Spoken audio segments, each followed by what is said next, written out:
And I'm very pleased by this because this is exactly what needs to happen to resolve this issue. But let's look at Russia. Witkoff came out of discussions with the Russians saying, I fully understand the Russian position. I understand what the Russians are talking about in terms of territory. I understand we know what the Russian position is. And believe me, Professor Marandi makes it out clear that the Iranian position is non-negotiable. The Russian position is equally non-negotiable. And so when Witkoff comes in and tells the president what the Russian position is and reflects the reality that it's non-negotiable, and then the president turns around and allows Steve Kellogg to articulate things that are the exact opposite of what the Russian position is, and imply that is American policy. When the president speaks about Europe as if the European disagreements with Russia are valid and carry weight, that means that whatever Witkoff said, whatever he negotiated, already discussed with the Russians, doesn't matter in the mind of the man-child, which means that whatever Witkoff comes out in these discussions with Iran, Trump is a man-child, and a man-child can just have a temper tantrum and run to his room and hide. That's Donald Trump. And that's why there won't be peace in Ukraine. And I agree with Professor Marandi. If you want to ask me to commit to this, nothing will come out of Istanbul on Thursday except this. The Russians will leave knowing there is no path towards peace. This is such a clarifying moment for the Russians and a necessary moment for the Russians. And again, I don't want to predict the future, but if I were the Russians, I would come back from that and say, since there is no path for peace, what we're seeing is the United States and Europe and Ukraine buying time to rebuild military capacity to put us in a weakened position, that we have never been stronger than we are right now. So right now is the moment to exploit our strength and change the strategic dynamic of this conflict by maybe transitioning from a special military operation to an active state of war that puts Kiev under the firing line, et cetera, but do something I think the Iranians wisely stepped in and said, we need to de-escalate this situation so that these negotiations have a fair chance. There's no guaranteed outcome on these negotiations, but I've heard positive things coming out of the Iranian side that I haven't heard in a long time. And I've heard similarly positive things coming out from the United States. And it would just be a shame that this chance for a negotiated settlement on this major issue, Iran's nuclear program, and the potential lifting of sanctions, and I'm not going to say normalization of relations, but stabilizing relations between the United States and Iran, that it would be put at risk because Nasrallah kicked America's butt in the Red Sea. So I think Iran played a major role in this, and that's the other aspect of the story that's so much more important than whether an F-16 was forced to take evasive maneuvers or an F-35 had to likewise fire off chaff and flares and avoid being shot down. I think that Scott is absolutely correct. I agree. I think the way things are going, Russia will have no option but to mobilize, and it's already mobilized. It's preparing itself for a summer offensive. They will probably take a very different route. They will hit hard and they will start pressing forward, and that could break the back, or probably will break the back of the Ukrainian army, but the casualties will be huge. It will be very bloody.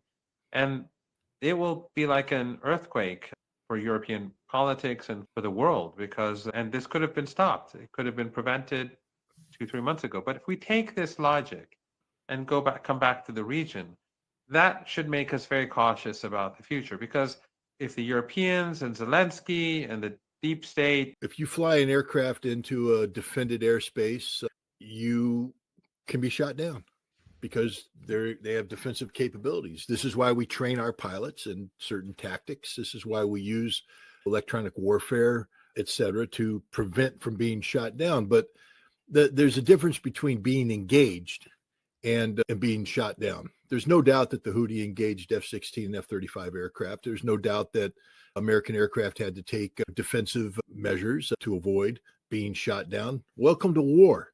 This is missing the point. The point isn't that the Houthi engaged F-16s and F-35s. The point is that the Houthi beat the United States. That's what we have to, this time around, they didn't back off, or they didn't back down when the Israelis found out and started putting pressure on them. But that doesn't mean that the United States next week is going to continue down the road of this, what appears to be some sort of policy change. It could just simply be a blip on the radar. We don't know. I personally believe, though, this is the only prediction that I can make. I think that the United States is going to continue to decline. I think the way in which the trade war is being engineered is to the detriment of the United States. I think, although Trump made a smart move to retreat, but I think that the momentum, he's put things into motion across the world that will not be good for the United States. The fact that China was able to force Trump to go to the day before Liberation Day is going to embolden all those countries who are going to sit down with Americans and negotiate over tariffs, because all of them will see that China literally got what it wanted. So now we can do the same. Fact is, I have enough faith and confidence in Steve Witkoff and his Iranian counterparts that they can craft a deal that is workable. Can the man-child accept this? Can he withstand the criticism? That's always going to be the big question, not the quality of the deal. The deal is going to be a good deal if they can finish this. The question is, what is the man-child going to do when people start attacking him? Is he going to throw a temper tantrum, start crying, start complaining to mommy, and then say, no, I reject that. I'm taking my ball and I'm going home? President Putin's demands, President Putin could have made it easier for him on smaller issues to make it easier for him to convince the public, even though he had a mandate back then, and he could have done it anyway. But he could have given him something to make it easier. But now, what was probably going to happen is that we're going to have a war where the Russians go further and perhaps go all the way to Odessa. And if there is going to be a deal, it's going to be more difficult for Trump to convince the public, the elites, because he's lost that momentum, and the Russians are going to make bigger demands, because if they take more territory and they lose more men, and then they go back to the negotiating table, it's not going to be like what it was a few weeks ago or a couple of months ago. There are a number of things here that I find interesting, but they don't necessarily help me reach a conclusion. Russia is winning a war of attrition, but a war of attrition is a very bloody thing for both sides. Russia's winning, but its sustainability over time, especially if the United States and Europe are trying to boost Ukrainian killing capacity, why would Russia want to do that? So I think Russia is going to leave this with more clarity about what needs to be done. And I think this summer we're going to see the nature of the conflict in Ukraine change dramatically. It'll be horrible. It'll be bloody. It will be awful. But it's the only way Russia is going to bring an end to this conflict. This war will end on terms dictated to Ukraine by Russia, and the United States and NATO will be outside looking in. We're not going to be a part of how this conflict terminates. So if we take Scott's logic and put it... And I think what we see with Israel is that he feels betrayed by Benjamin Netanyahu. It's as simple as, if you've watched The Godfather 2, Michael Corleone and Fredo. And Trump has now kissed Fredo, and he's sending him out on a fishing boat to get a bullet in the back of the head. That's Netanyahu's fate. Netanyahu may not know it right now, but he messed with the Godfather. He lied to the Godfather. He betrayed the Godfather. He went behind the Godfather's back. He reached out to Michael Waltz. He set up a secret communication line with Michael Waltz and conspired with Michael Waltz to go against Donald Trump's policy objectives. And this is unforgivable from the Donald Trump world. And so now Benjamin Netanyahu is going to pay a price. And this price then translates into American policy. One of Benjamin Netanyahu's greatest domestic political weaknesses is the hostage issue. If you've been studying what's happening in Israel, you know that Netanyahu has lied to the Israeli people from day one about he has no intention of... Possibly one of the reasons why we see that this round of negotiations has been more positive than expected, which again doesn't mean that we're going to have a deal, but at this stage it seems to, because a lot of people were saying after what Witkoff said, then there's not going to be any progress, may have to do with the fact that Trump is deeply irritated or angry with Netanyahu, or even further than that as Scott is implying. But then again, if that changes, that could mean that U.S. policy with regards to the negotiations would change too. So it's unclear. Again, it goes back to what I was saying about China. Trump basically, when he made this move, everyone was wondering. It was a very daring move, in my opinion, a very foolish move, but a very daring move. But he retreated no one was expecting this agreement to take place with the Chinese so swiftly. Everyone was saying they're going to speak and then we'll have to see what happens. And then we saw they literally announced a deal, not a provisional deal or a deal of sorts, because they, as I said, they went back to where they were. As Professor Marandi has noted, give Trump 24 hours and you're going to have a completely different emotionally based foundation of American policy. And then give him another 24 hours and it's going to shift all over the place. I can't explain why he does this. Is this strategy on his part? Is it that he's a weak-minded individual who simply repeats the last thing whispered into his ear by whatever advisors closest to him? It's very difficult to assess this. I've been trying to give Trump the benefit of the doubt. I've spent a lot of time trying to superimpose strategic thinking on his actions, shoehorning it in sometimes when it's difficult to do. I can't hard. I'll give you my take, but I'm prefacing it by this is very hard to do. It's very hard to understand what's going on. I think I'm done with giving Donald Trump grand strategic capacity, meaning I don't view him as the modern day Clausewitz or Sun Tzu or masterful tactician as Strat. I view him as a very simple-minded man who is not able to comprehend fully the complexity of the issues he's articulating about.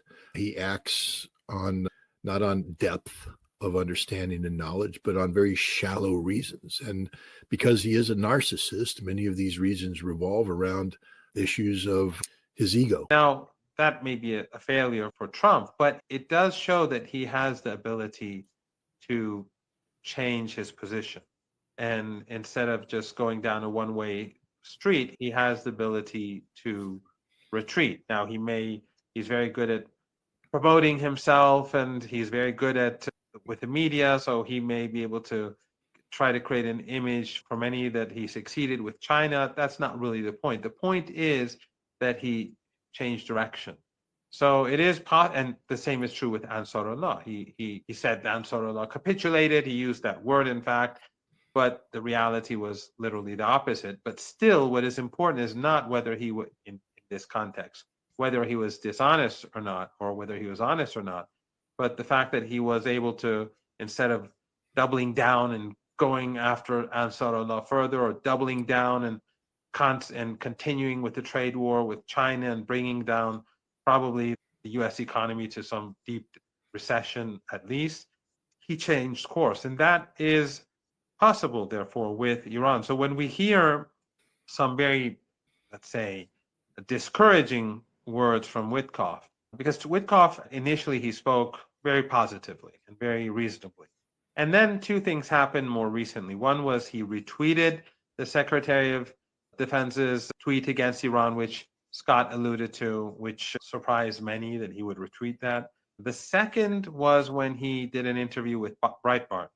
And he said that, I just wanted to explain something that Scott said. I think that document, if I'm not mistaken, was misused by Netanyahu and his team and misinterpreted for the public to imply that the martyr wanted to leave and take the prisoners with him, but in reality was saying something different. He wanted to imply that it was his.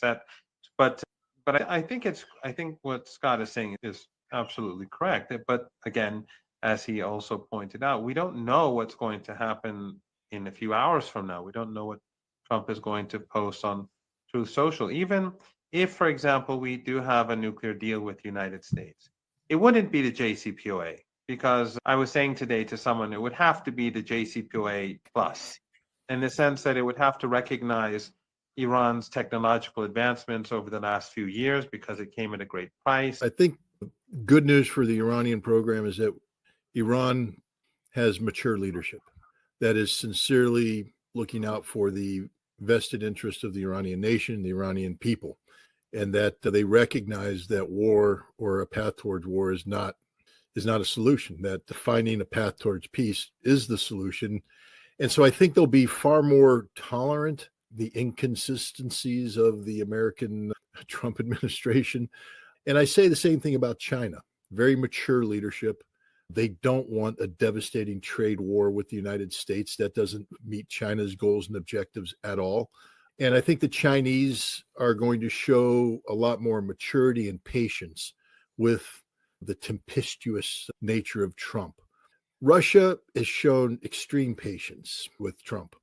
The problem, though, is that Trump isn't dealing with Russia alone. You have Zelensky, who is just a failure of a leader who doesn't care about his people and is negotiating as a tool of Europe.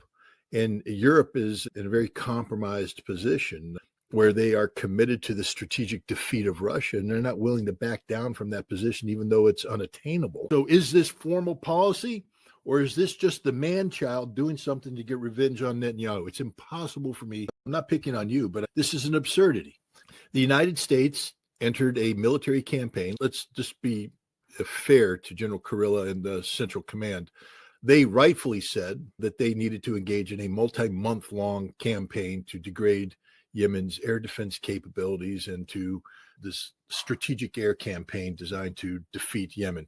Very expensive, and we would have run out of ammunition. And the political direction was, no, we need to compress this into a 30-day campaign, which General Kurilla attempted to do, and we failed. We didn't defeat the Houthi. We didn't suppress the Houthi. They continued to be able to not only fire against Israel, but to also threaten American shipping, to include military shipping. The most important thing here is that the Houthi were developing a targeting solution for U.S. naval warships, including the Harry S. Truman. We saw this played out in reality when the Harry S. Truman had to take emergency evasive action to avoid being struck by a Houthi weapon that caused an F-18 that was being